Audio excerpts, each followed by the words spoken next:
Bismillahirrahmanirrahim. Assalamualaikum warahmatullahi wabarakatuh. Waalaikumsalam warahmatullahi wabarakatuh. Selamat siang, salam sejahtera untuk kita semua. Bagaimana kabar ibu-ibu sekalian? Alhamdulillah. Ya, alhamdulillah ya. Puji syukur mari kita sampaikan kehadirat Allah Subhanahu wa taala yang mana pada hari ini kita masih dapat berkumpul di rumah yang sama-sama kita cintai ini dalam rangka kegiatan pertemuan peningkatan kemampuan keluarga yang sering kita sebut dengan kegiatan P2K2, yang mana kita berharap setiap kita mengadakan kegiatan ini akan menambah wawasan dan ilmu kita tentang bagaimana cara menjalani kehidupan yang lebih baik. Selawat beriring salam mari kita hadiahkan kepada junjungan kita Nabi besar Muhammad Sallallahu Alaihi Wasallam, yang mana kita mengharapkan syafaat beliau kelak yaumil akhir. Amin amin ya robbal alamin. Amin. Pertama sekali saya mengucapkan terima kasih kepada ibu-ibu sekalian yang mana pada hari ini masih dapat hadir dengan ringan langkah mengikuti kegiatan kita, yang mana kegiatan kita ini merupakan kegiatan yang wajib kita laksanakan setiap sebulan sekali. Ya, selaku kita anggota PKH ini wajib mengikuti. Nah, rekan-rekan sekalian, sebelum kita melanjutkan kegiatan kita ini sebagai umat yang beragama, marilah kita berdoa menurut kepercayaan kita masing-masing. Doa kita mulai.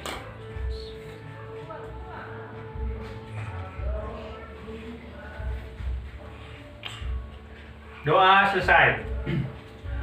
Baik, ibu-ibu sekalian, apakah masih semangat? Semangat. Nah, kita kasih tepuk semangat terlebih dahulu. Ya, tepuk semangat ya. Tepuk semangat. Semangat. Semangat. Ayo ibu adik-adik, sekali lagi. Tepuk semangat. Semangat.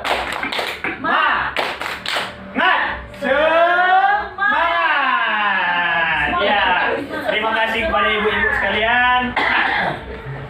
Ibu-ibu sekalian, hari ini kita akan mencoba melanjutkan pembahasan kita tentang seperti yang telah saya paparkan di sini, tentang kesakitan pada anak dan kebersihan lingkungan. Namun sebelum itu kita ingin mengulang kisah dari pembahasan kita pada bulan yang lalu. Nah, kira-kira ibu masih ada yang ingat bulan lalu kita membahas tentang apa?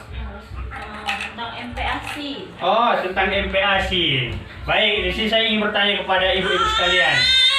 Nah, ibu-ibu, anak itu diberi ASI sampai anak itu umur berapa? 24 bulan. 24 bulan ya.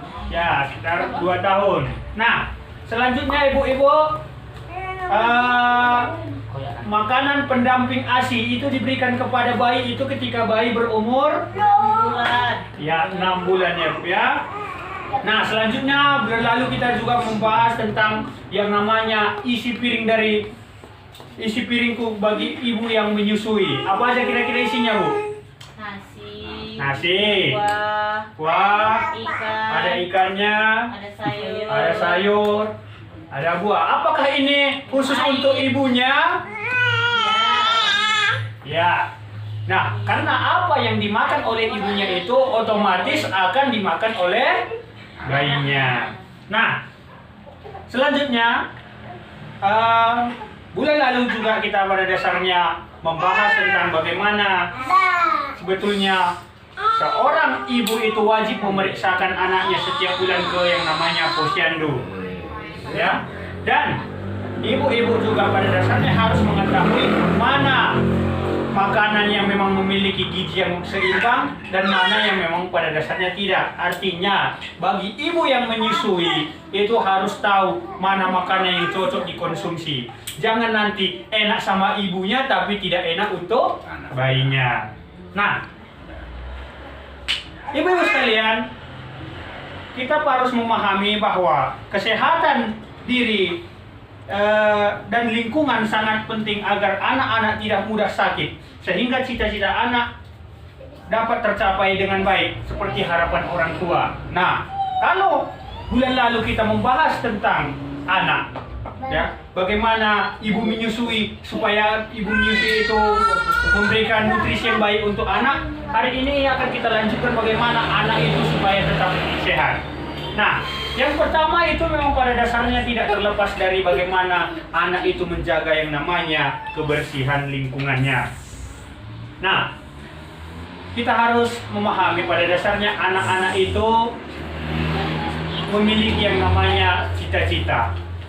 Nah, tapi terkadang hanya karena kesakitan yang ada pada diri anak tersebut, dia tidak mampu mencapai yang namanya cita-citanya.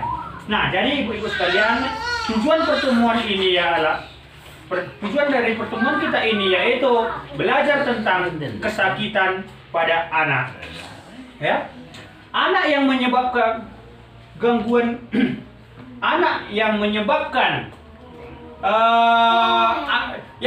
pada dasarnya anak itu sakit itu pada dasarnya adalah dari lingkungan atau nutrisi yang memang pada dasarnya tidak cocok dikonsumsi oleh anak tersebut. Nah, untuk itu kita akan belajar tentang bagaimana cara menjaga yang kebersihan seperti buang air besar di jamban dan pentingnya mencuci tangan dengan sabun.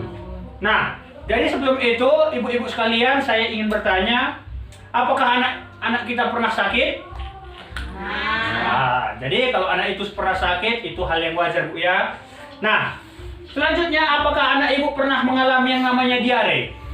Nah, pernah, Bu, ya. Jadi kalau anak ibu mengalami yang namanya diare, apa yang ibu lakukan? Berinya oralit. Oralit, ya, Bu, ya. Nah, kalau dari ramuan tradisional apa yang biasa kita berikan, Bu? Garam, gula, Iya. Gambir. Ya, garam, gula. Nah, selanjutnya pertanyaan kedua, apakah anak ibu pernah mengalami yang namanya diare? Itu tadi Mengalami yang namanya cacingan? ya, Cacingan, ya. Alhamdulillah kalau di sini tidak ada yang cacingan. Seperti iklan, kalau anak cacingan ada Kombantrin. Nah, selanjutnya apakah anak ibu pernah mengalami yang namanya malaria? Orang tuanya pernah? Malaria itu pernah, Bu, ya. Nah, jadi ibu-ibu sekalian, kita harus memahami anak itu pada dasarnya harus sehat. Kenapa? Karena anak yang sakit pertumbuhannya akan terganggu. Nah, hal ini terjadi karena zat yang seharusnya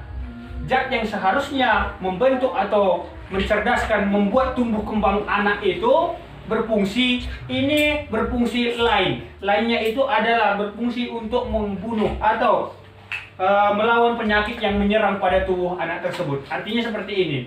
Seharusnya gizi yang kita berikan kepada anak itu untuk tumbuh kembangnya. Tapi karena anak itu sakit, gizi tadi itu tidak berfungsi lagi untuk tumbuh kembang, tapi gizi tersebut menjadi sel darah putih yang melawan dari yang namanya penyakit tersebut. Nah, ini hal yang memang pada dasarnya perlu kita pahami, bahwa anak yang memang pada dasarnya sering sakit ini kedepannya juga pasti akan bermasalah. Nah, salah satunya adalah tidak sesuai antara umur dengan tinggi, yang sering kita sebut dengan yang namanya stunting. Nah, stunting ini banyak terjadi di wilayah Indonesia bagian timur. Kenapa? Karena nutrisi itu tidak sama sekali tidak terpenuhi. Nah, selanjutnya cacingan. Ya. Cacingan itu bisa muncul memang pada dasarnya karena lingkungan itu memang betul-betul kurang bersih. Nah, kalau seandainya lingkungan itu bersih, ini pasti akan jarang terjadi. Tapi kalau seandainya lingkungan tersebut tidak bersih, ini cacing ini bisa merambat dari mana saja. Kebersihan lingkungan itu sangat-sangat mempengaruhi tentang apa yang muncul pada diri kita, apa yang kita makan. Nah, jadi ibu-ibu sekalian, kita harus memahami bahwa skup dari kesehatan anak itu, ya, kesehatan anak itu bergantung kepada bagaimana pola didik atau pola asuh orang tua terhadap anak itu sendiri. Anak itu, Bu, kalau seandainya anak itu main-main kotor, itu memang pada dasarnya bukan hal yang salah. Tapi kalau anak itu sudah main kotor tapi ini tidak dibersihkan, itulah hal yang salah. Nah, lebih lanjut tentang bagaimana permasalahan kesakitan pada anak akan dilanjutkan oleh rekan saya Yusmayadi. Kepada rekan saya Yusmayadi kami persilakan dan forum ini saya tutup. Wabillahi taufiq wal hidayah. Assalamualaikum warahmatullahi wabarakatuh. Waalaikumsalam warahmatullahi